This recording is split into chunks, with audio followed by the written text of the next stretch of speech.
Buenas a todos y a todas, ¿cómo andan? Hoy vamos a ver la unidad 6, la parte general de los contratos y los contratos comúnmente llamados contratos entre empresas o contratos de distribución comercial o de comercialización masiva. Vamos a ver, bueno, como les decía, parte general y estos contratos en particular, y la clase que viene vamos a seguir con contratos bancarios, tarjeta de crédito y contrato de seguro. Les voy a compartir un PowerPoint.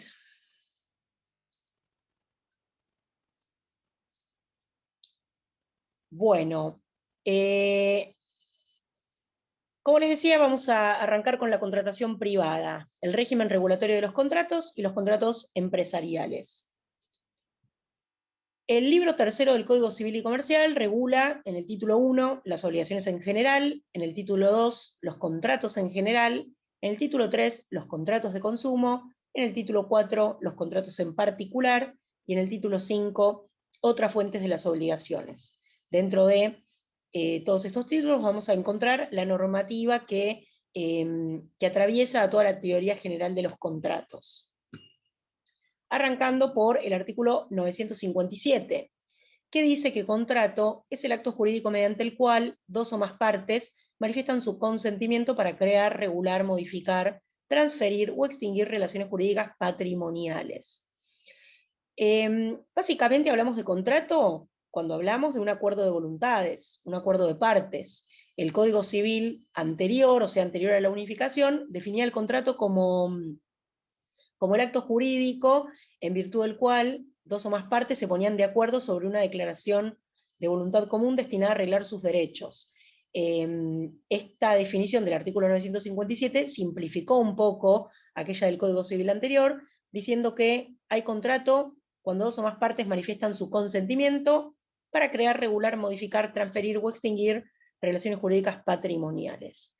¿Cuáles son los principios generales que rigen la teoría general de los contratos, o sobre los cuales la teoría general de los contratos se sostiene, digamos? El primero de ellos es la libertad de contratación, regulada en el artículo 958, que dice: las partes son libres para celebrar un acuerdo y determinar su contenido dentro de los límites impuestos por la ley, el orden público, la moral y las buenas costumbres.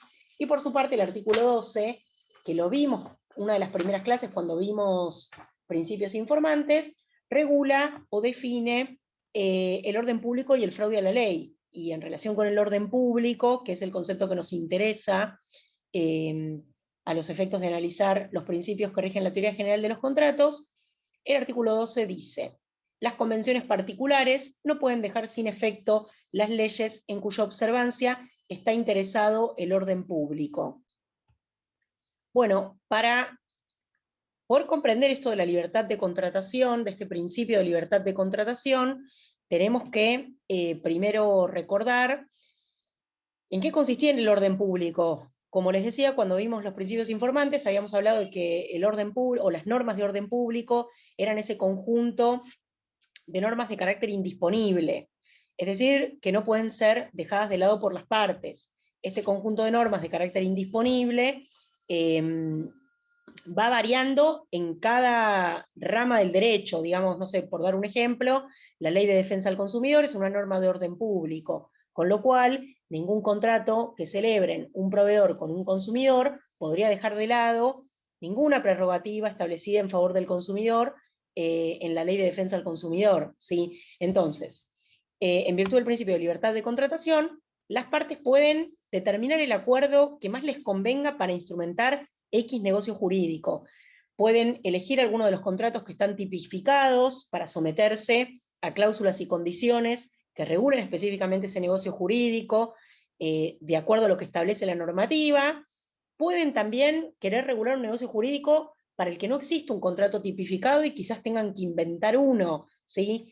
Entonces las partes van a redactar los antecedentes de este negocio jurídico que van a celebrar, van a establecer las cláusulas y condiciones a las que se van a someter, lo firman, y eso va a ser un acuerdo, va a ser un contrato, ¿sí? Esto en el uso de esta libertad de contratación que nos otorgan el artículo 958 y el artículo 12. Pero el límite de esta libertad que tienen las partes de decidir cuáles son las cláusulas y condiciones a las que se van a someter, es el orden público. Digamos, rige la autonomía de la voluntad, siempre y cuando no se estén vulnerando normas de orden público, ¿sí? De carácter imperativo. El otro principio que rige la teoría general de los contratos es el principio de buena fe, que como ya habíamos visto en la clase de principios informantes, hablamos de la buena fe como el principio que constituye la columna vertebral del derecho privado, ¿sí? El artículo 9 dice los derechos deben ser ejercidos de buena fe, y habíamos visto que, que este principio de buena fe había sido estratégicamente colocado al inicio del Código Civil y Comercial en la parte de ejercicio de los derechos, de modo que se parta de la base de que todos ejercemos nuestros derechos de buena fe, ¿sí? Y que aquel que diga que yo estoy actuando de mala fe, lo tendrá que acreditar, porque el legislador parte de la base de que los derechos se ejercen de buena fe. Pero habíamos visto también, si mal no recuerdo, que el primer antecedente de este principio de la buena fe era el que regía la teoría general de los contratos, que se repite, bastante parecido en el Código Civil y Comercial, que dice, los contratos deben celebrarse, interpretarse y ejecutarse de buena fe. Obligan no solo lo que está formalmente expresado, sino todas las consecuencias que puedan considerarse comprendidas en ellos, con los alcances en que razonablemente se habría obligado un contratante cuidadoso y previsor.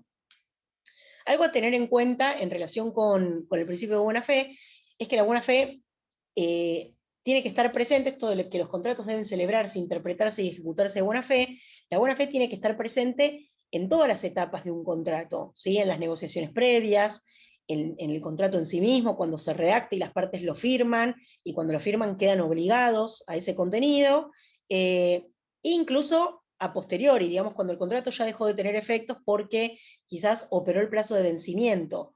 ¿Cómo sería un efecto a posteriori? Y, por ejemplo, si en el contrato habíamos pautado especialmente una cláusula de confidencialidad, de que todos aquellos conocimientos a los que tuve acceso en el marco del contrato, no los voy a poder revelar a ningún tercero. Entonces ahí también continúa rigiendo el principio de buena fe, sin perjuicio de que el contrato ya dejó de tener efectos entre las partes, porque finalizó el plazo de vigencia, por ejemplo. El tercer principio es el de la conservación del contrato. El artículo 961, que habla de la buena fe, también dice que los contratos obligan no solo lo que está formalmente expresado en ellos, sino todas las consecuencias que puedan considerarse comprendidas en ellos, con los alcances en que razonablemente se habría obligado un contratante cuidadoso y previsor.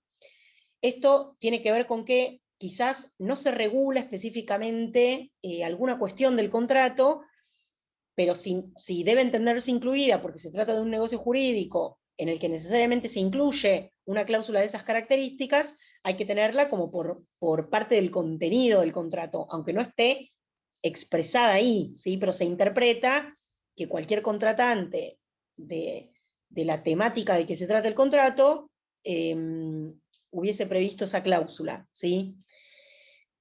Y por su parte el artículo 1066, que aclara un poco la cuestión de la conservación de los contratos, es el que menciona, dice, si hay dudas sobre la eficacia de un contrato o de alguna de sus cláusulas, debe interpretarse en el sentido de darles efecto. Si esto resulta en varias interpretaciones posibles, corresponde entenderlos con el alcance más adecuado al objeto del contrato. Bueno, esto de comprenderlo con el alcance más adecuado al objeto del contrato tiene que ver con lo que dice el otro artículo, con el alcance al que se habría obligado un contratante cuidadoso y previsor, ¿sí? Pero lo importante de este artículo es esto de que si hay dudas sobre la eficacia del contrato o de alguna cláusula, debe interpretarse en el sentido de darles efecto. ¿Por qué? Porque siempre se va a estar a que el contrato perdure, a que el contrato prevalezca, ¿sí? Por una cuestión de seguridad jurídica. Básicamente, si firmo un contrato y a la primera de cambio hay alguna duda interpretativa sobre alguna cláusula y yo digo, no, che, dejémoslo sin efecto al contrato, entonces, ¿para qué vamos a celebrar contratos? Si tan fácilmente vamos a poder desestimar el contenido al que nos obligamos, o una parte del contenido que va a convertir a todo el contrato en anulable o nulo, dependiendo de lo que se trate. Entonces, en virtud de este principio, en caso de dudas interpretativas sobre el contrato en general o alguna de sus cláusulas, siempre se va a tender a proteger la perdurabilidad del contrato, ¿sí? Y esto en línea con el siguiente principio, que es el de la fuerza obligatoria, el principio que dice que los contratos son ley para las partes. El artículo 959 dice: todo contrato válidamente celebrado es obligatorio para las partes. Su contenido solo puede ser modificado o extinguido por acuerdo de partes o en los supuestos en que la ley lo prevé. Todo contrato válidamente celebrado es obligatorio para las partes. Todo contrato válidamente celebrado es obligatorio para las partes. Si el contrato fue celebrado válidamente, dotado de todos los elementos que ahora vamos a ver cuáles son, para poder celebrar válidamente un contrato, si el contrato fue celebrado válidamente, es obligatorio, tiene fuerza obligatoria, es ley para las partes, ¿sí? ¿De qué manera yo podría modificar el contenido de un contrato? Y de la primera manera, consensualmente, es decir, por acuerdo de partes. Ya habíamos dicho que el plazo del contrato iba a ser 2 años. De común acuerdo queremos modificar el plazo de vigencia del contrato a 3. Bueno, nos ponemos de acuerdo, haremos una adenda al contrato, se modifica una cláusula, ¿sí? Pero es la única manera en la que el contrato podría sufrir alguna modificación. También podría suceder, porque acá dice, su contenido solo puede ser modificado o extinguido por acuerdo de partes, o en los supuestos en que la ley lo prevé. ¿En qué supuestos la ley prevé una modificación del contrato? Y, por ejemplo, en el supuesto en el que una de las prestaciones se vuelve excesivamente onerosa para una de las partes en virtud de un hecho que no pudo preverse, lo que se conoce como teoría de la imprevisión. Si una de las prestaciones se vuelve excesivamente onerosa para una de las partes, en ese caso va a poder ser sometido a revisión judicial este contrato, pero de lo contrario, nunca las partes podrían someter a revisión judicial un contrato, ¿sí? Se obligaron, si el contrato fue válidamente celebrado, quedaron obligados, y el contrato no puede ser modificado.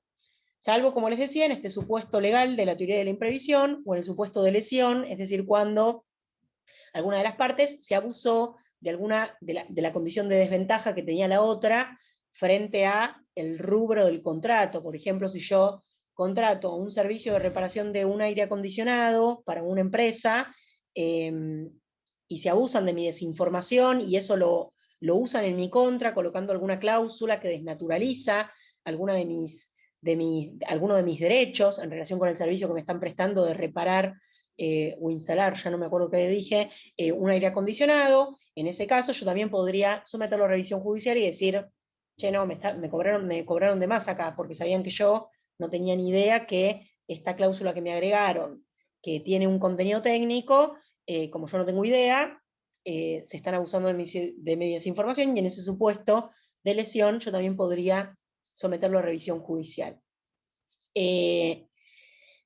Y el artículo 960 les decía lo que les mencionaba recién, que los jueces no tienen facultades para modificar las estipulaciones de los contratos, excepto que sea a pedido de una de las partes cuando la ley lo autoriza, o de oficio cuando se afecte de modo manifiesto el orden público. Por eso, si un contrato fue válidamente celebrado, no está afectado el orden público, de modo que no podría someterlo a revisión judicial, porque los jueces no tienen facultades para modificar las estipulaciones de los contratos.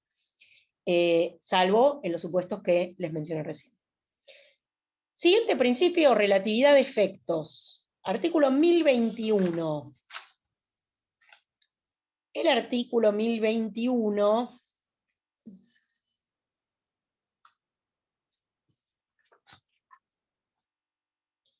menciona: el contrato solo tiene efecto entre las partes contratantes, no lo tiene con respecto a terceros, excepto en los casos previstos por la ley. Y el artículo 1022 dice: el contrato no hace surgir obligaciones a cargo de terceros, ni los terceros tienen derecho a invocarlo para hacer recaer sobre las partes obligaciones que éstas no han convenido, excepto disposición legal. Obviamente, esta fuerza obligatoria de los contratos solo tiene efectos entre las partes que contrataron, ¿sí? Yo no puedo, en un contrato que celebré con Nicolás, imponerle una obligación a Juan Pérez, ¿sí? No puedo hacer eso. Esto pasa mucho por ejemplo, en los contratos de locación de inmuebles. No sé, contrato, afianza las obligaciones un garante, en garantía de todas las obligaciones emergentes del presente contrato, Juan Pirulo se constituye en fiador, solidario, liso, llano, principal pagador de todas las obligaciones, bueno, mi garante, ¿no? Si el contrato termina, opera el plazo de vencimiento, finalizó el contrato, ¿sí? Lo quiero renovar, bueno, lo renovamos en los mismos términos y condiciones que el primer contrato. Si el garante no firma ese contrato, no va a quedar obligado nuevamente con la garantía que aportó, ¿sí? En el primer contrato quedó obligado, se está constituyendo como garante, firma el contrato, es parte del contrato como garante, ¿sí? Se está obligando mediante su firma a constituirse como fiador, solidario, liso, llano, principal pagador, ¿sí? Pero si yo renuevo ese contrato y este garante no me vuelve a firmar el contrato, no va a quedar obligado nuevamente, ¿sí? Porque las partes no pueden imponerle una obligación a un tercero que no es parte contratante. Y el último principio, mutabilidad. Esto ya se los expliqué. La mutabilidad tiene que ver con esto, cómo se modifica un contrato por acuerdo de partes o las modificaciones de fuente legal, que son la teoría de la imprevisión, y en el supuesto de teoría de la imprevisión y en el supuesto de lesión. ¿Cómo se clasifican los contratos? Esto está regulado entre los artículos 966 y 970. Estas son como algunas clasificaciones establecidas en la ley como para agrupar a los contratos, pero no son las únicas que existen, ¿sí? Hay un montón. Pero estas son las que regula el Código Civil y Comercial. Los clasifica en unilaterales y bilaterales. Son unilaterales cuando una de las partes se obliga hacia la otra sin que la otra quede obligada. Y son bilaterales cuando las partes se obligan recíprocamente, ¿sí? Cuando el contrato genera obligaciones para ambas. A título oneroso o a título gratuito. Son a título oneroso cuando las ventajas que procuran a una de las partes le son concedidas por una prestación que ella ha hecho o se obliga a hacer a la otra. Son a título gratuito cuando aseguran a uno o a otro de los contratantes alguna ventaja independiente de toda prestación a su cargo. Es decir, que van a ser a título oneroso si la ventaja que genera para una de las partes contratantes tiene que ver con la prestación que le hace la otra, ¿sí? Y a título gratuito, si eso no pasa. Son aleatorios y conmutativos. Aleatorios cuando las ventajas de los contratantes no están determinadas al momento de la firma del contrato, ¿sí? Los efectos del contrato están supeditados a un hecho incierto del futuro. Por ejemplo, típico ejemplo de un contrato aleatorio, el contrato de seguro, ¿sí? Para que el contrato empiece a tener efectos, es decir, para que opere, para que yo pueda hacer uso de este seguro que contraté, tiene que ocurrir el siniestro, que no sé si va a ocurrir. Y si no ocurre, todo queda en stand-by, ¿sí? Yo pago todos los meses, pero no pasa nada. ¿Sí? No hay efectos, no puedo reclamar nada, ¿sí? Y los contratos conmutativos, por el contrario, son aquellos en los que las ventajas de todos los contratantes son ciertas al momento de suscribirlo, ¿sí? No están supeditadas a ningún otro hecho. Formales y no formales.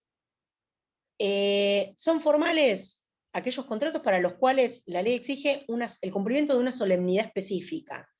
Por ejemplo, el contrato de leasing debe celebrarse por instrumento público cuando el bien objeto del leasing es una cosa mueble registrable, ¿sí? Perdón, dije mal. El contrato de leasing debe celebrarse siempre por escrito, pero por instrumento público, cuando el objeto dado en leasing es un bien inmueble, por ejemplo, ¿sí? No mueble. El mueble puede ser por instrumento privado. Y no formales cuando no se exige una formalidad específica para la celebración de ese contrato. Los contratos pueden ser también nominados o innominados. Son nominados cuando están regulados específicamente en el Código Civil y Comercial o en la ley, e innominados cuando no existe una regulación especial para esos contratos. Esto que les decía antes de que puede existir un negocio que no tenga una regulación específica, o sea, un molde donde yo lo pueda poner y que me dé las pautas para su confección y que yo lo haga ad hoc, es decir, para el negocio en particular que yo voy a celebrar. ¿Cuáles son los elementos del contrato? tenemos los elementos esenciales y los elementos naturales. Los elementos esenciales que son comunes a cualquier contrato son el consentimiento, el objeto, la causa y la forma. El consentimiento, ¿cuándo existe consentimiento? Cuando se encuentran las voluntades de las partes, ¿sí? Es decir, hay una oferta y hay una aceptación. Después tenemos el objeto, sustrato material, hechos o bienes, debe ser lícito, posible, determinado, determinable, valorable económicamente. ¿Qué nos dice el artículo 1003?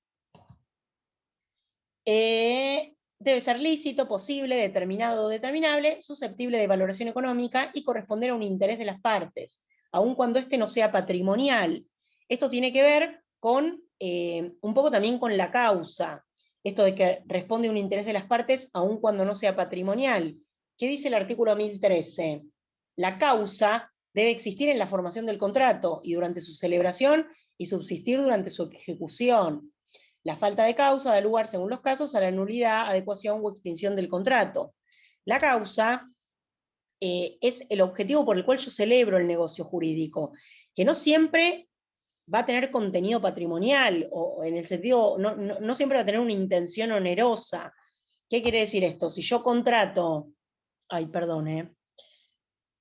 si yo contrato, por ejemplo, no sé, un servicio de atención médica para mi tía, obviamente ese contrato tiene contenido oneroso, pero la causa fin del contrato es que mi tía se mejore de alguna afección patológica o sintomatológica que está teniendo y quiero que se cure. Esa es la causa del contrato, sin perjuicio de que el objeto del contrato es otro. Digamos, me prestan un servicio médico y yo pago todos los meses. Y después tenemos la forma, que es el requisito de solemnidad que mencionábamos recién, cuando la ley lo exige. Y después tenemos los elementos naturales, que son los propios de cada contrato, es decir, los elementos tipificantes de cada uno de los contratos, que ahora, como vamos a ver algunos contratos en particular, vamos a analizar algunos ejemplos de estos requisitos tipificantes, de estos requisitos naturales de los contratos. ¿Qué tipo de contratos existen? Existen los contratos paritarios, los contratos de adhesión a cláusulas predispuestas y los contratos de consumo. Así los agrupó el legislador cuando se unificó el Código Civil y Comercial. Los contratos paritarios, tal como surge de su nombre, son aquellos en los que las partes se ponen de acuerdo, redactan el contenido del contrato, acuerdan cuáles son las cláusulas y condiciones a las que se van a someter, qué obligaciones van a asumir, qué derechos va a tener cada una, y lo firman, ¿sí? Hay una negociación de ambas partes, hay una paridad al momento de celebrar el contrato. En contraposición, o sea, para entender más gráficamente a los contratos paritarios, pensemos en todo lo contrario, que son los contratos de adhesión a cláusulas predispuestas. En los contratos de adhesión a cláusulas predispuestas tenemos dos partes, un adherente y un predisponente. Y el predisponente es aquel que redacta todas las cláusulas del contrato y el adherente simplemente pone su firma. Estos contratos de adhesión, que son casi siempre formularios pro forma, son muy comunes en el comercio porque tienden a agilizar las relaciones comerciales. Antes había como una noción popular de que era ilegal si, por ejemplo, Movistar te hacía firmar un contrato de adhesión. No es ilegal, sirven para el tráfico mercantil. No solo los contratos de consumo son de adhesión, porque también hay algunos contratos entre empresas que vamos a ver hoy, por ejemplo la franquicia, el leasing, que también se celebran mediante la adhesión a cláusulas predispuestas, pero sí el Código Civil y Comercial trajo una regulación especial de estos contratos, porque obviamente no es lo mismo un contrato paritario, donde las partes están en igualdad de condiciones en cuanto a decidir cuál es el contenido al que se van a someter, qué obligaciones van a asumir, como les decía, y qué derechos va a tener cada una. No es lo mismo que un contrato de adhesión a cláusulas predispuestas, donde hay una de las partes que no decide nada, simplemente pone su gancho, y no tiene margen de decisión, no tiene la posibilidad de decir, che, la cláusula quinta me parece demasiado exigente, por favor, morigenémosla. No tienes opción, o firma todo, o no va a firmar el contrato. Entonces, si no le pongo el gancho a este contrato, no voy a poder comprar mi línea de Movistar, por ejemplo, ¿no? Entonces, entre estos artículos, 984 y 989, hay un régimen legal de estos contratos, ¿sí? Están regulados. El contrato por adhesión es aquel mediante el cual uno de los contratantes se adhiere a cláusulas generales predispuestas unilateralmente por la otra parte o por un tercero, sin que el adherente haya participado en su redacción. Bueno, lo que les decía recién, ¿no? Requisitos. Las cláusulas generales predispuestas deben ser comprensibles y autosuficientes. O sea, puedo celebrar un contrato de adhesión. Está bien que exista, por esto que le decía, que sirve para agilizar algunos negocios comerciales que tienen características comunes, digamos que no hay que hacer un contrato para cada persona o para cada empresa en particular. Son negocios que tienen características comunes. Entonces esto del contrato de adhesión a cláusulas predispuestas sirve para agilizar ciertas dinámicas, ¿no? Pero, como les decía antes, hay un régimen legal que cumplir y estos contratos de adhesión tienen que cumplir estos requisitos que establece la normativa. ¿Cuáles son esos requisitos? Las cláusulas deben ser comprensibles y autosuficientes. Comprensibles, claras, autosuficientes. Esto quiere decir que si remiten a un artículo de una ley, el artículo de la ley tiene que estar citado. No tiene que el adherente, cuando se lleva una copia, lo lee en su casa porque en el momento en el que firmó era mucho para leer, estaba apurado, no lo firmó, se lo llevó a su casa. Se pone a leer y ve que dice, conforme lo establecido en el artículo 5 de la ley 24240. Y no tiene que ir a buscar la ley, ¿sí? El artículo 5 de la ley 24240, que está citado en el contrato de adhesión, debe estar citado en una nota al pie o en algún lugar. Redacción clara, completa, fácilmente legible. Se tienen por no convenidas todas aquellas cláusulas que efectúen un reenvío a textos o documentos que no se facilitan a la contraparte del predisponente. O sea, miren la sanción que se impone para los casos en los que las cláusulas no son autosuficientes. La cláusula es tenerla por no escrita, no existe la cláusula. El artículo 986 dice, las cláusulas particulares son aquellas que negociadas individualmente amplían, limitan, suprimen o interpretan una cláusula general. En caso de incompatibilidad entre cláusulas generales y particulares, prevalecen estas últimas. Estas cláusulas particulares son aquellas que puede contener algún contrato de adhesión, por ejemplo, cuando hay algunos campos a completar, campos en blanco. Por ejemplo, en un contrato bancario, que son siempre de adhesión, hay algunos espacios en blanco que se completan específicamente para determinado producto que ofrece el banco. Entonces, esas cláusulas que fueron completadas ad hoc se entienden como cláusulas particulares. Entonces, en caso de incompatibilidad entre estas cláusulas que fueron completadas a mano, por ponerlo en términos gráficos, estas cláusulas particulares van a prevalecer siempre por las cláusulas ya predispuestas. El artículo 987 dice, las cláusulas ambiguas predispuestas por una de las partes se interpretan en el sentido contrario a la parte predisponente. ¿Qué quiere decir esto? Que si hay alguna cláusula que se presta a más de una interpretación posible, esa cláusula siempre se va a entender a favor del adherente y en contra del predisponente. ¿Por qué? Porque el predisponente fue el que redactó y el que según la normativa tenía la pauta de redactar cláusulas claras, completas, fácilmente legibles. Si redactó una cláusula ambigua que se presta a más de una interpretación, entonces en esos casos el adherente es el que es al que le va a favorecer esa interpretación ambigua, ¿sí? O sea, una interpretación ambigua se va a entender a favor del adherente y en contra del predisponente, porque el legislador dice, che, vos sos el predisponente, tuviste la oportunidad de redactar vos todo el contrato. ¿Por qué hiciste una cláusula ambigua? Bueno, por su parte, el artículo 988, el más importante casi de este articulado, es el de las cláusulas abusivas, que dice, en los contratos previstos en esta sección se deben tener por no escritas, y da 3 ejemplos, ¿no?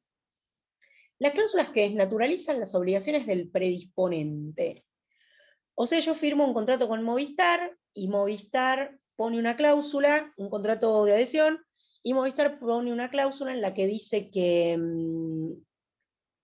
si la línea no me funciona, se pueden tomar 5 días para reparármela sin que tenga ningún costo para ellos.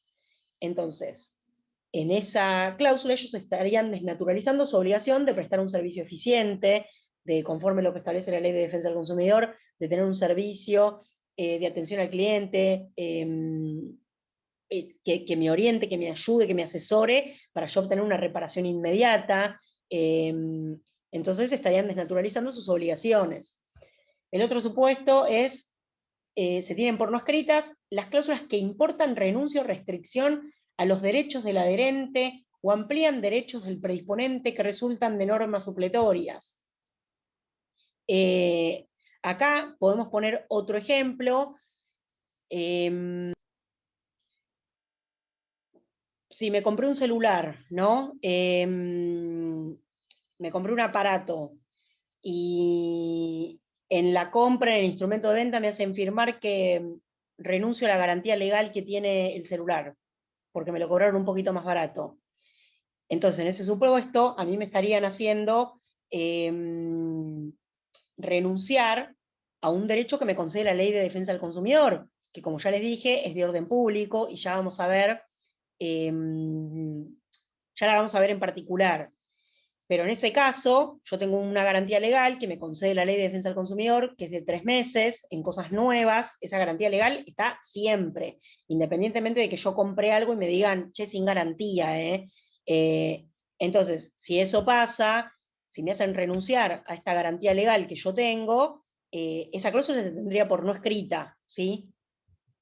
Y el otro supuesto es que se tiene por no escrita las cláusulas que por su contenido, redacción o presentación no son razonablemente previsibles. O sea, alguna cláusula sorpresa que no tenga sentido que esté contemplada en el contrato. Y el último artículo muy importante de esta regulación de los contratos de adhesión es el del control judicial de las cláusulas abusivas. Y dice, la aprobación administrativa de las cláusulas generales no obsta a su control judicial. Cuando el juez declara la nulidad parcial del contrato, simultáneamente lo debe integrar, si no puede subsistir sin comprometer su finalidad. ¿Qué es esto de la aprobación administrativa de las cláusulas generales? Muchas veces, en realidad siempre, los contratos de seguro, por ejemplo, yo firmo un contrato de adhesión, ¿no? Que es básicamente la póliza, o la acepto, ¿no? La póliza está autorizado, el contenido está examinado y aprobado por la autoridad de control, que es la Superintendencia de Seguros de la Nación. Del mismo modo que cuando compro una línea de teléfono, ese contrato de adhesión que yo firmo también está aprobado por el Ente Nacional Regulador de las Telecomunicaciones. Y de hecho, esa aprobación consta en los contratos. El presente contrato se encuentra aprobado por bla, bla, bla. Lo que dice acá es muy importante porque dice, no importa si el contrato está aprobado administrativamente por el organismo de control que corresponda, no importa. Esto no obsta a su control judicial, es decir, que si hay cláusulas abusivas, se pueden someter a control judicial para que se tengan por no escritas, ¿sí? Y acá dice que el juez puede declarar la nulidad parcial del contrato para esa cláusula o para un conjunto de cláusulas que estén relacionadas con esta que yo estoy reputando como abusiva, y dice simultáneamente lo debe integrar, o sea, hacer lo posible porque el contrato subsista. Saco una cláusula y lo integro de alguna manera. Siempre y cuando siempre y cuando pueda subsistir sin comprometer su finalidad. Es decir, que en caso en que una cláusula se tenga por no escrita o una parte del contrato sea nulo y se deba como desechar, el juez tiene que integrar esa parte para que el contrato pueda subsistir, siempre y cuando la cláusula que se está desechando o las partes que se están desechando no hagan a la finalidad del contrato, ¿sí? Y esto también tiene que ver con lo que decíamos antes del principio de conservación, que siempre se va a intentar que el contrato subsista, ¿sí? Que permanezca. Bueno, hasta acá vimos la parte general de los contratos. Obviamente esto es una aproximación porque ustedes lo van a ver o ya lo vieron en derecho civil, ¿sí? Pero es una primera aproximación para que podamos entender lo que vamos a ver ahora, que son los contratos parte especial. Bueno, vamos a pasar ahora sí a los contratos, algunos contratos en particular, conocidos popularmente como los contratos de comercialización masiva. ¿Por qué se los denomina en conjunto como contratos de comercialización masiva? Porque estos contratos tienen que ver con formas distintas de poder colocar productos en distintos mercados, ¿sí? Si una empresa empieza a trabajar, le empieza a ir bárbaro, empieza a tener éxito, lo primero que se le ocurre es, bueno, ¿cómo hago para llegar a más clientes? Abro una sucursal, ¿sí? Esto sería lo primero que nos viene a la mente, creo, que es abrir una sucursal. Entonces, ¿cómo llegaría al cliente esta empresa? A través de un canal propio, abriendo una sucursal. Las sucursales organizan establecimientos secundarios para atender las necesidades de clientela ubicada en plazas distintas. Son negocios en cadena, con inversión propia, canal económico y jurídicamente dependiente para atender las necesidades de la clientela ubicadas en plazas distintas y a cargo de un gerente. Cuando yo creo una sucursal, ¿sí? Yo soy una proveedor fabricante de carteras, soy Blaqué, Sociedad Anónima, ¿sí? Me empieza a ir bárbaro, abrí un local, mi primer local en un shopping en Capital, la rompí, digo, bueno, voy a abrir en otro shopping, o en la calle Santa Fe, que hay un montón de negocios, así llego a más clientes. Voy a abrir una sucursal. Cuando decido abrir una sucursal, lo que estoy decidiendo es descentralizar mi actividad. Descentralizar, yo solo trabajaba en el shopping Abasto, y ahora también voy a trabajar en la avenida Santa Fe. ¿De qué manera lo voy a hacer? Abriendo una sucursal, esto quiere decir que voy a descentralizar simplemente mi actividad territorialmente, ¿sí? ¿Y qué quiere decir simplemente territorialmente? Como bien dice acá, canal económico y jurídicamente dependiente. Voy a descentralizarme territorialmente, pero jurídicamente y económicamente, la sucursal y yo vamos a hacer lo mismo, ¿sí? Blaque, Alto Palermo, y Blaque, Shopping Abasto había dicho, y Blaque, Avenida Santa Fe, para ser Blaque Sociedad Anónima, ¿sí? Con dos sucursales distintas, sucursal Abasto, sucursal Avenida Santa Fe. Hay un único sujeto de derecho que es Blaque Sociedad Anónima, ¿sí? Hay un único estatuto de funcionamiento, que es el de Blaque Sociedad Anónima. Hay un único patrimonio que es el de Blaque Sociedad Anónima. Nosotros vivimos personas jurídicas, vivimos sociedades, así que ustedes entienden de lo que les estoy hablando. Hay un único sujeto de derecho. De modo que, si Blaque, sucursal Avenida Santa Fe, empieza a ir para atrás, empieza a tener demasiadas obligaciones y pocos ingresos, entonces en ese caso, si le empieza a ir para atrás y se ve en la necesidad de quebrar, por decirlo gráficamente, pues después vamos a ver qué es un concurso, una quiebra, pero en la necesidad de quebrar, esa quiebra de la sucursal de Avenida Santa Fe, obviamente importa la quiebra de Blaque Sociedad Anónima, ¿sí? Quiebra una sucursal, quiebran todas, ¿sí? Porque, básicamente, no tienen distintos patrimonios. Hay un único sujeto de derecho, Blaque S.A., un único estatuto, un único patrimonio, un único sujeto de derecho, que tiene dos sucursales. Es decir, descentralizó su actividad a nivel territorial. ¿Para qué? Para atender las necesidades de clientela ubicada en plazas distintas y a cargo de un gerente. Obviamente, si yo tengo dos sucursales que quedan a una distancia geográfica considerable, no voy a poder administrarlas con el mismo personal que tengo en una. Entonces voy a designar un gerente. A ese gerente lo voy a dotar, en el estatuto voy a poner que si abro sucursales y designo gerentes, el gerente va a estar dotado de facultades de administración, que hagan el giro cotidiano de los negocios dentro de la sucursal, ¿sí? Distinto es el caso de las filiales, que también son una forma de descentralizar la actividad empresarial. Pero en las filiales, ven que acá, miren esta sutileza, que hay un signo igual, proveedor fabricante, igual sucursal 1, sucursal 2, sucursal 3.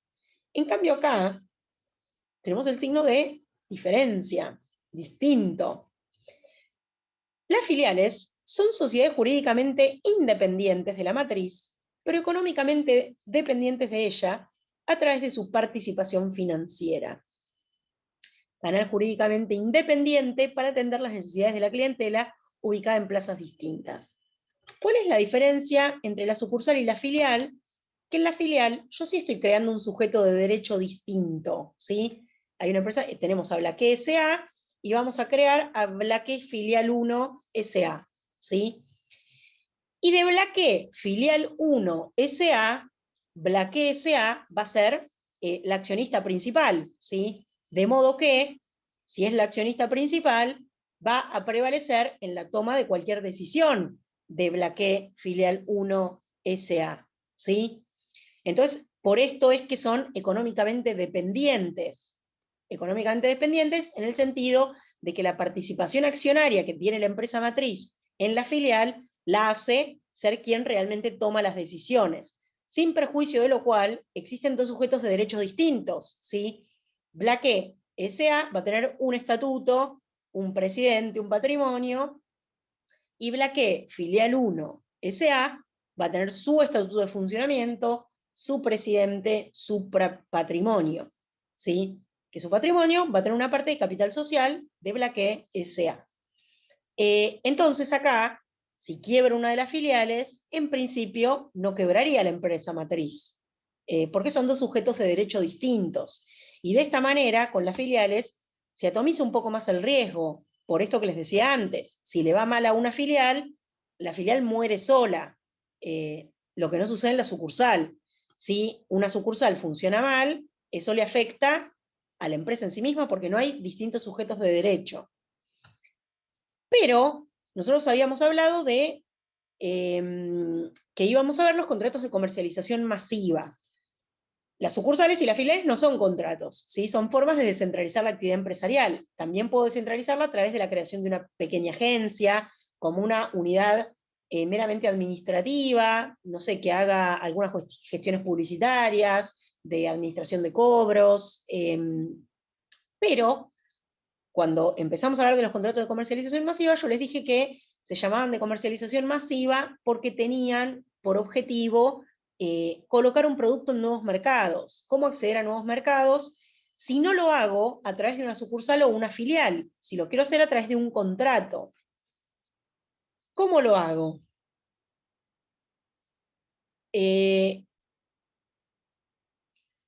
Bueno, para acercarnos a estos contratos, vamos a ver cómo se puede llegar al cliente o al consumidor a través de canales integrados por terceros.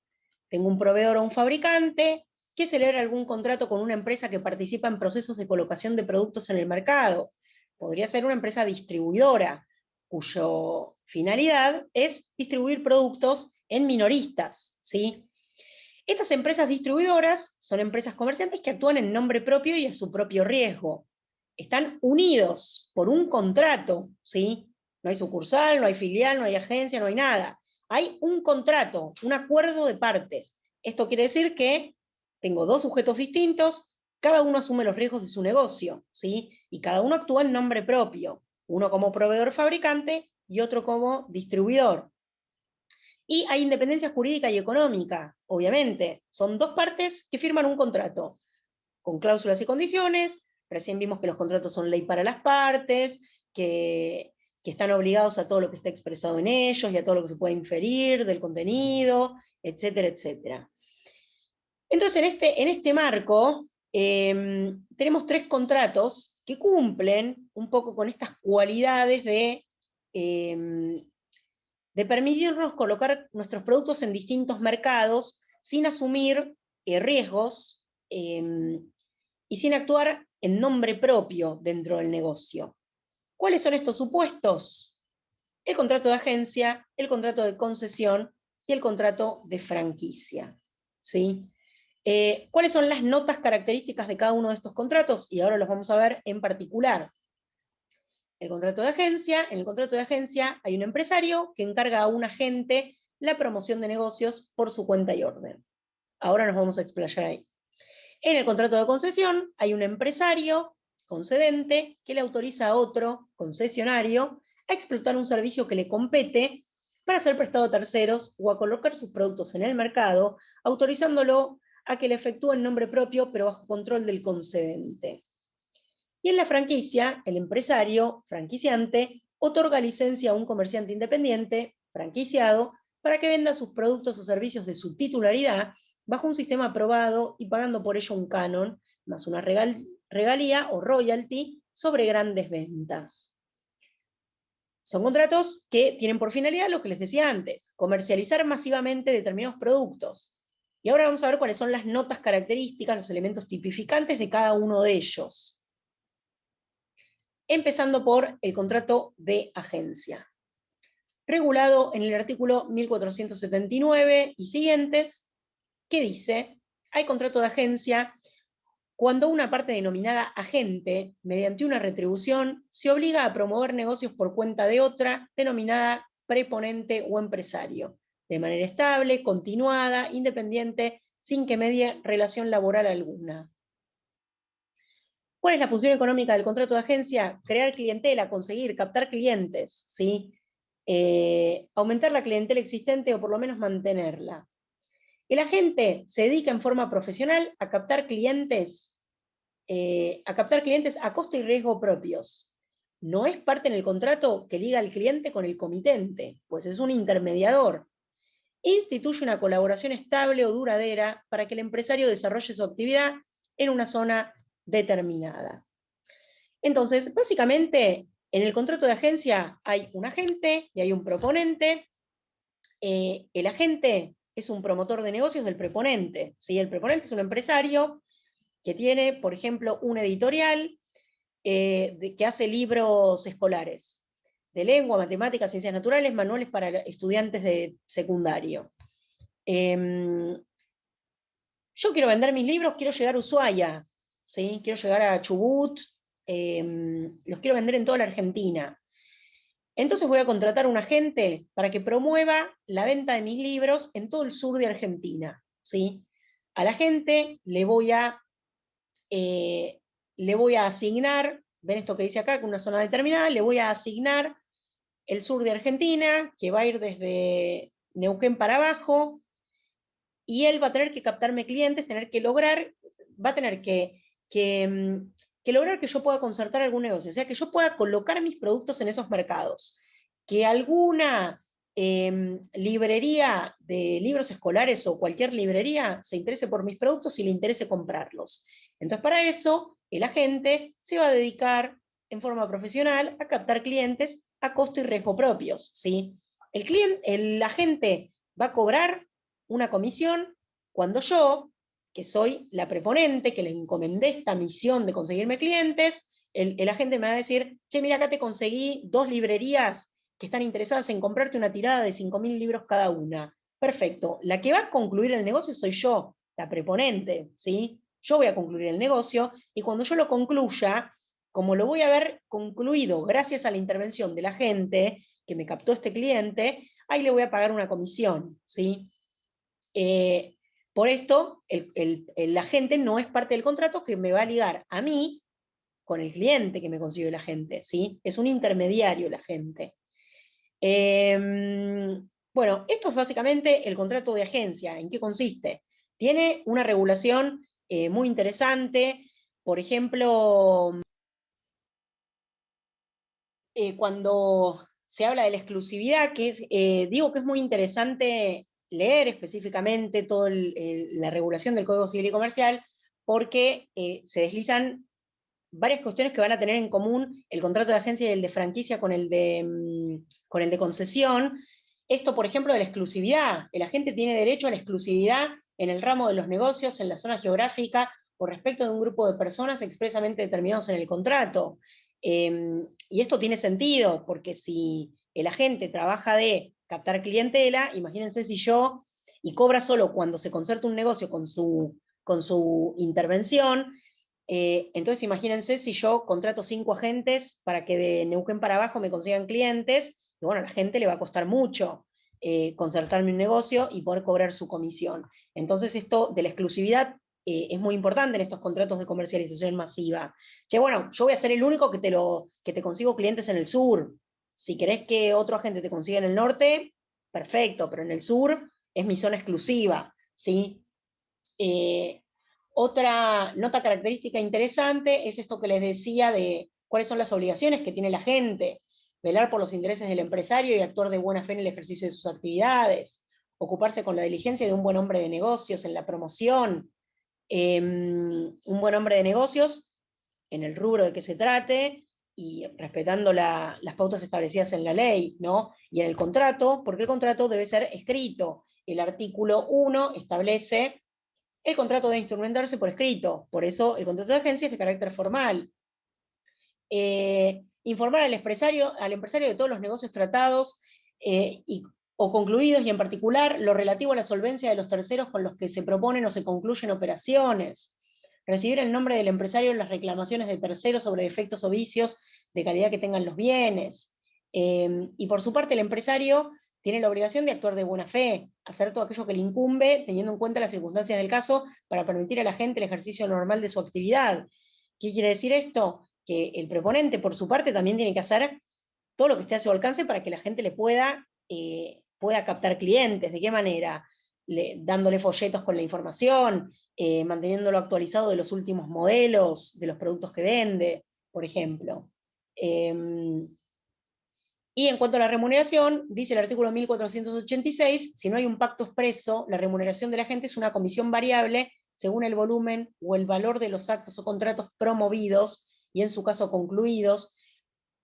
Ustedes van a ver que la normativa en algunos artículos habla de el agente concluyendo contratos, pero esto en el caso de que tenga un poder de representación. En principio la gente no concreta negocios, pero el proponente le puede decir: che, yo no voy a viajar hasta Neuquén para firmar el contrato, te voy a apoderar para este acto, concluirlo vos, ¿sí? En mi nombre. Pero en principio no es así, pero van a encontrar que la normativa a veces hace referencia a si se concluye con su intervención, por ejemplo en este artículo. Dice: si no hay pacto expreso, la remuneración de la gente es una comisión variable según el volumen o el valor de los actos o contratos promovidos y en su caso concluidos por el agente conforme con los usos y prácticas del lugar de actuación del agente. Y otro artículo muy interesante del contrato de agencia es el 1497, que dice compensación por clientela. Extinguido el contrato, sea por tiempo determinado o indeterminado, el agente que mediante su labor ha incrementado significativamente el giro de las operaciones del empresario tiene derecho a una compensación si su actividad anterior puede continuar produciendo ventajas sustanciales a este. Termina el contrato, que en general es un contrato por tiempo indeterminado porque tiene esta intención de ser un contrato de larga duración, es decir, esto de lo estable, lo continuado en el tiempo, pero si opera el vencimiento o la gente se harta y no quiere trabajar más con el proponente o viceversa, lo que sea, acá es muy interesante lo que dice de la compensación por clientela, porque la gente puede haber conseguido un cliente que cambió el curso de las operaciones del proponente, ¿sí? Che, te conseguí como cliente, no sé, Anagrama Editora, que es como una gran... no. Quería dar un ejemplo de una gran empresa que cambie el volumen de tus negocios, ¿sí? Que aumente considerablemente las ganancias del proponente. Pero Anagrama era un mal ejemplo porque también editan libros, y yo había dado el ejemplo principal que era yo edito libros escolares, entonces no iba el ejemplo por eso. Pero bueno, en estos casos el agente va a tener derecho a una compensación extraordinaria, o sea que va más allá de una pequeña comisión, porque la intervención del agente cambió el futuro de los negocios de este proponente, ¿sí? Y aún no trabajando más el agente con este proponente, el proponente igual va a seguir redituando esta clientela que la gente le consiguió. Bueno, esto en cuanto al contrato de agencia. Vamos a pasar ahora... miren, acá estaban las obligaciones de las partes y el empresario, me había olvidado. Vamos a pasar ahora al contrato de concesión. En el contrato de concesión, que está definido en el artículo 1502, ¿y qué define?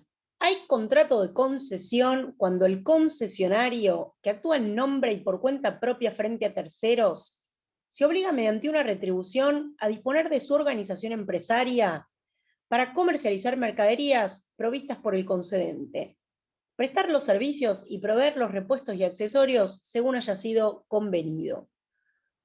¿Qué es lo que hace básicamente el concedente según esta definición? Voy a empezar por el concesionario. El concesionario pone a disposición del concedente o de la venta de productos del concedente toda su organización, todo su establecimiento comercial, ¿sí? Toda su organización y todo su establecimiento, su personal, todo eso lo pone a disposición para la venta de los productos que fabrica el concedente, ¿sí? ¿Cuáles son las ventajas para el concedente? La que venimos diciendo, como estos son contratos, no hay descentralización de la actividad, es decir, que no hay un patrimonio común, ni siquiera en forma de inversión, como es el caso de la filial, o ni siquiera porque no crea un sujeto de derecho distinto, como es el caso de la sucursal. Acá son dos partes distintas que firman un contrato, el concedente no arriesga capital adicional, no requiere de personal propio para la venta al público de los productos que fabrica, traslada los riesgos de la comercialización a un tercero. ¿Y el concesionario qué ventajas tiene?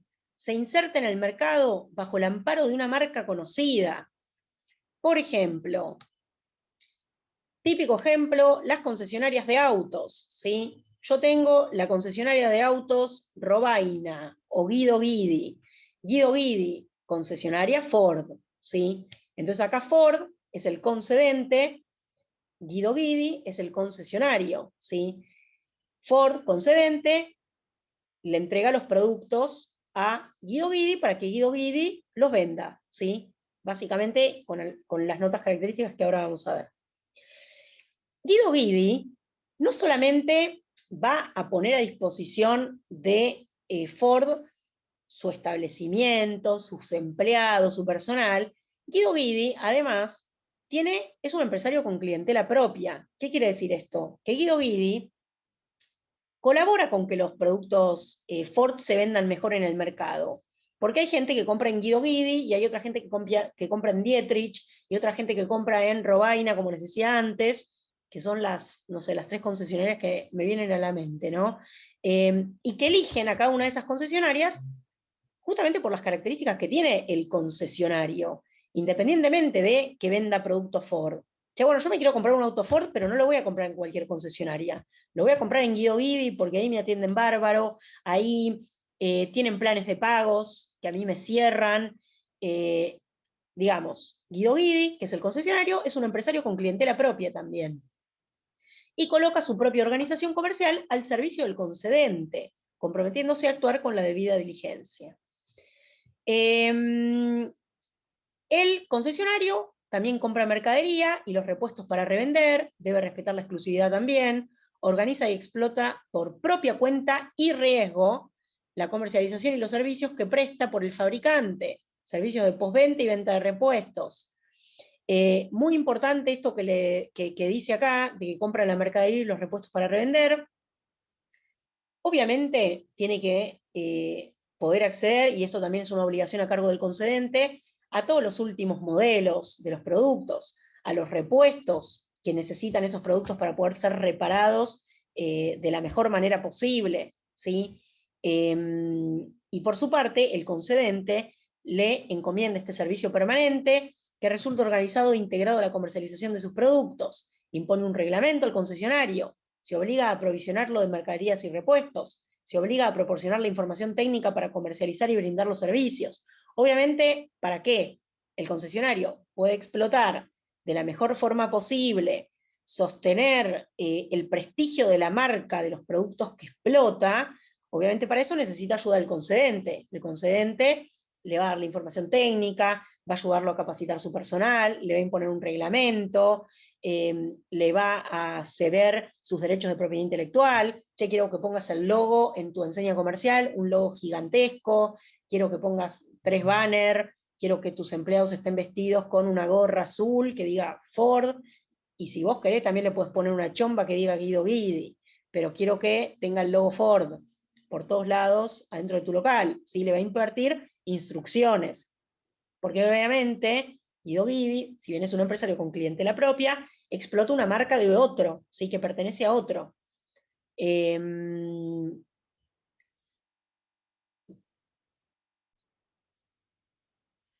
¿Cuáles son las notas características del contrato de concesión?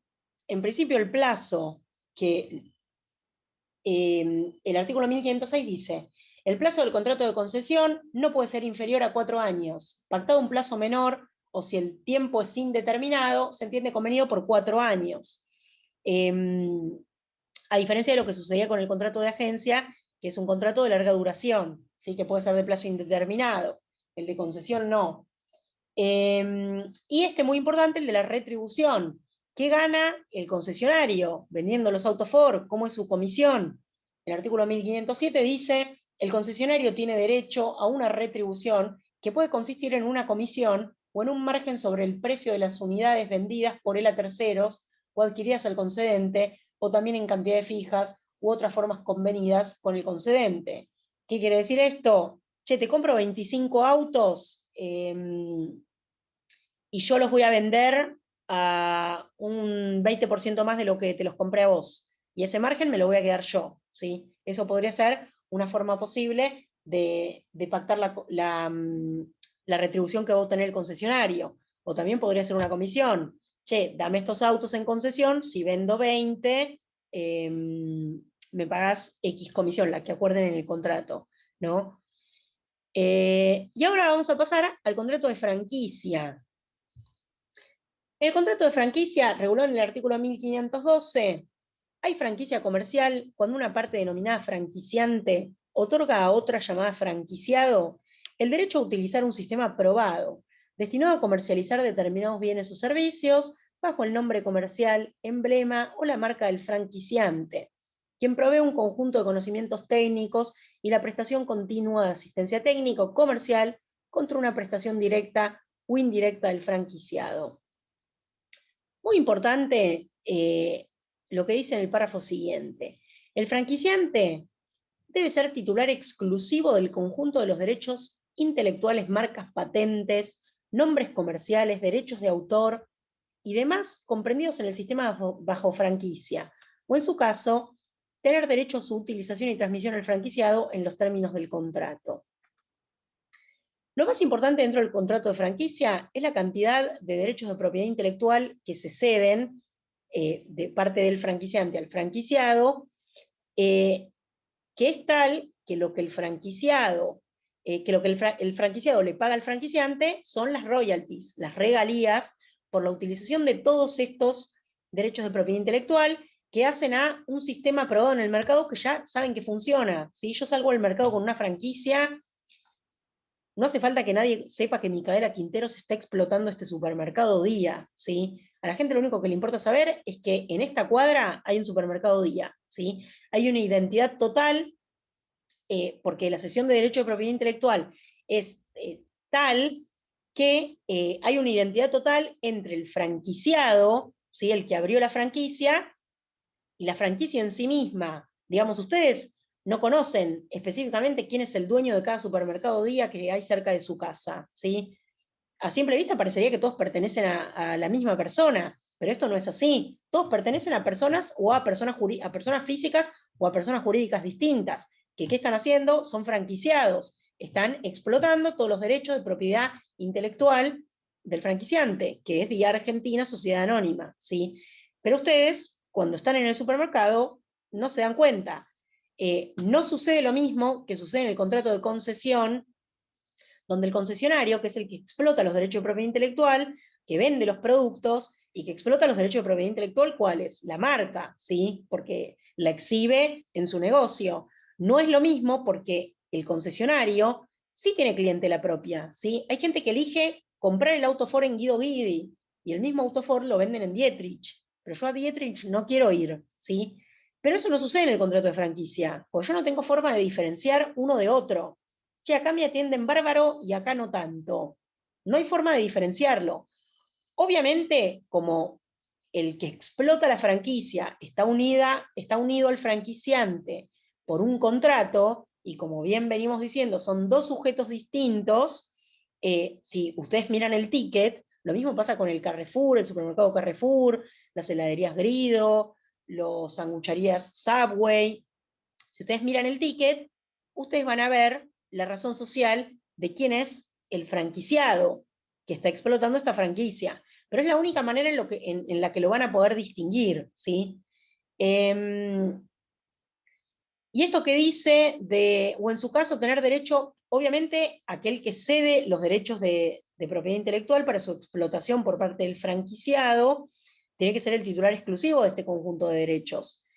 O en su caso, tener derecho a su utilización y transmisión al franquiciado, porque puede suceder que haya franquicias de desarrollo, por ejemplo, Arcos Dorados S.A., es una franquicia matriz, por decirlo de alguna manera, de McDonald's, ¿sí? Una franquicia matriz que es la que se ocupa de, a su vez, franquiciar el negocio de McDonald's en Argentina, ¿sí? Entonces Arcos Dorados S.A. no es la titular exclusiva del conjunto de derechos, ¿sí? Pero tiene derecho a su utilización y transmisión al franquiciado, porque tiene una franquicia de desarrollo. Elementos específicos de este contrato que es interesante diferenciar.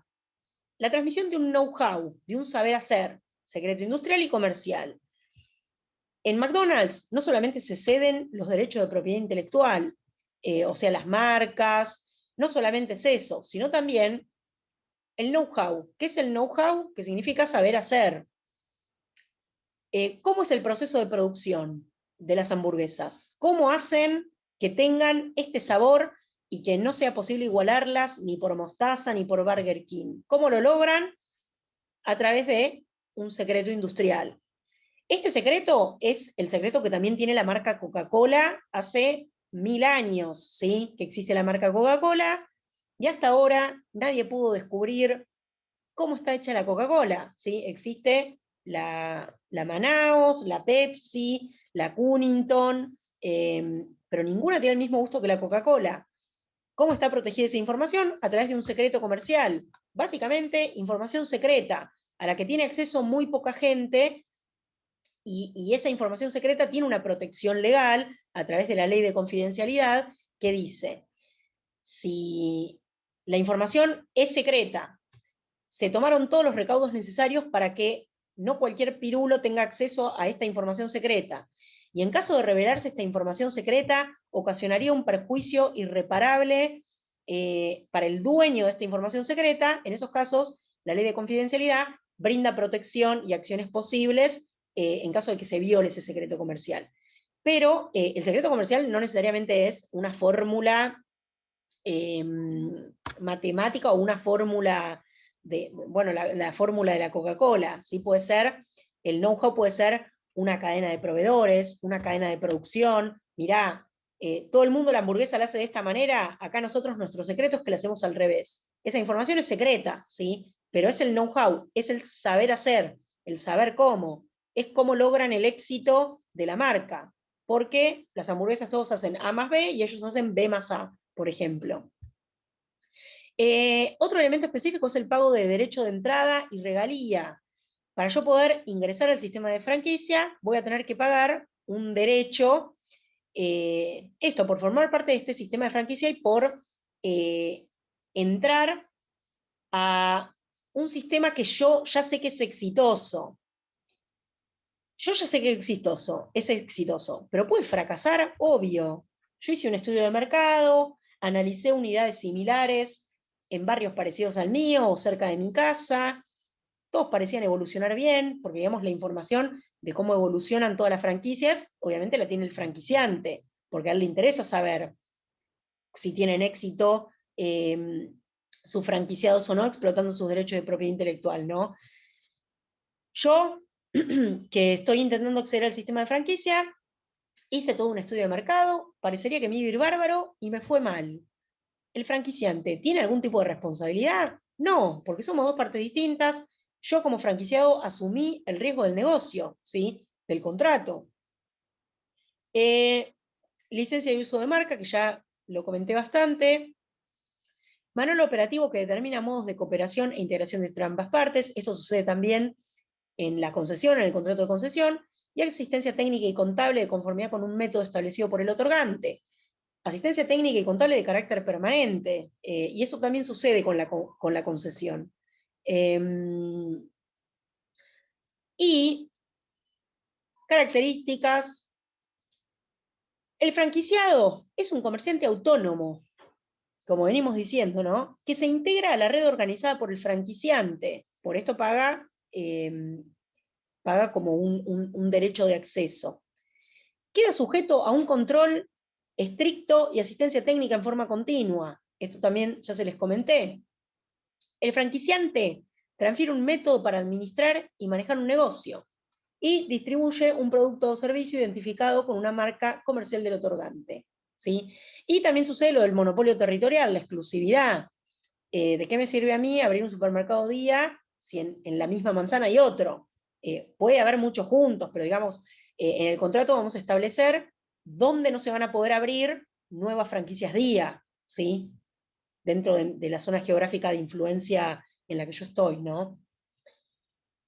Bueno, estos son formas de comercializar masivamente productos sin necesidad de que los empresarios que quieren comercializar masivamente estos productos pongan en riesgo capital propio. Siempre algún riesgo se asume, ¿no? Porque también en una franquicia o en una concesión también, qué sé yo, se corre el riesgo del desprestigio de la marca, ¿no? Eso obviamente va a tener acciones posibles para el concedente o el franquiciante eventualmente, pero es un riesgo, ¿sí?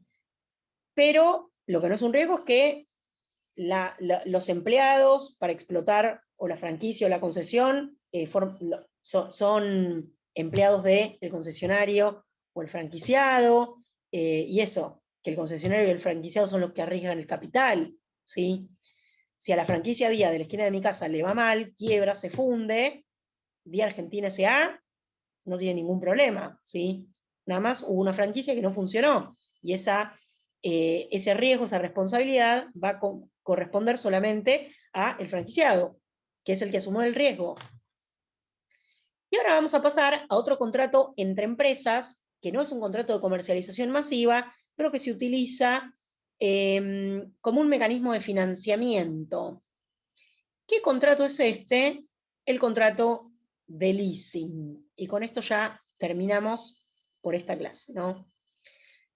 El contrato de leasing, el artículo 1227 lo define como el contrato donde el dador conviene transferir al tomador la tenencia de un bien cierto y determinado para su uso y goce, contra el pago de un canon, y le confiere una opción de compra por un precio.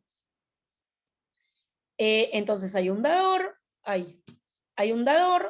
que transfiere el uso y goce de un determinado bien a un tomador. El tomador va a usar y gozar del bien contra el pago periódico de un canon mensual, ¿sí? Como un alquiler. Y transcurrido determinado lapso de tiempo, va a tener la opción de comprar el bien. O tal vez ya no lo quiere comprar, ¿sí? ¿Para qué? ¿En qué caso se utiliza el contrato de leasing? Por ejemplo, yo trabajo, no sé, tengo una máquina, un tractor, ¿sí? Que lo uso para, no sé, para arar la tierra en un campo, ¿no? Se me rompe el tractor, vale 1.000.000 de pesos, yo en este momento no tengo liquidez, hoy no tengo 1.000.000 de pesos cash para comprarme otro, ¿sí? No tengo la plata. Entonces, ¿qué hago?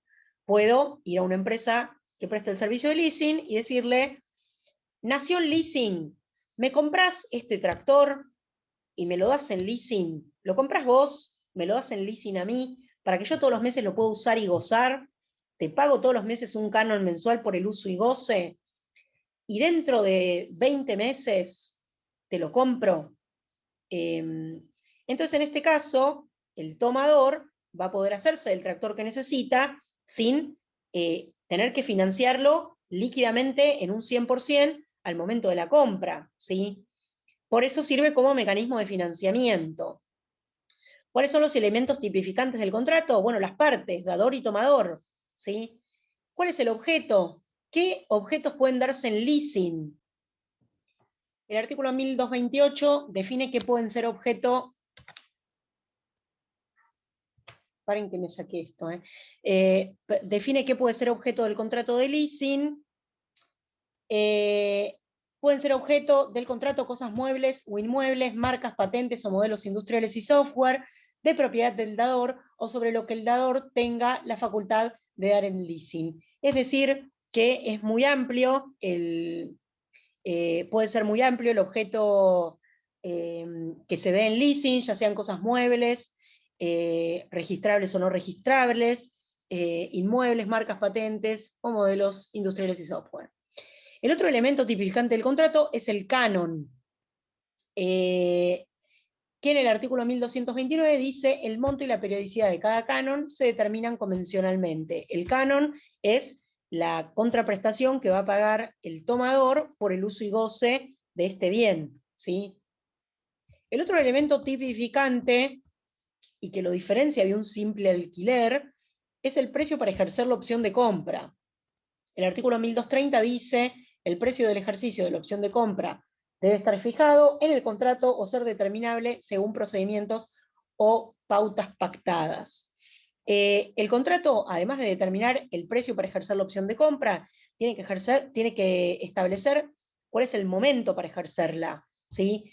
Si no se establece nada en el contrato, una vez pagadas las 3/4 partes del precio total, o sea, el contrato va a tener un monto total que va a estar determinado por los cánones que se van a pagar, por la cantidad de cánones que se van a pagar, si son 2 años, 24 cánones, y además va a haber un precio de la opción a compra. Entonces, tiene que establecerse, además del monto del canon y del monto del precio del ejercicio de la opción a compra, va a tener que establecerse la oportunidad de ejercerla. Una vez pagadas 3/4 partes del monto total, o sea, 3/4 partes de los cánones, va a ser posible que el tomador ejerza la opción a compra.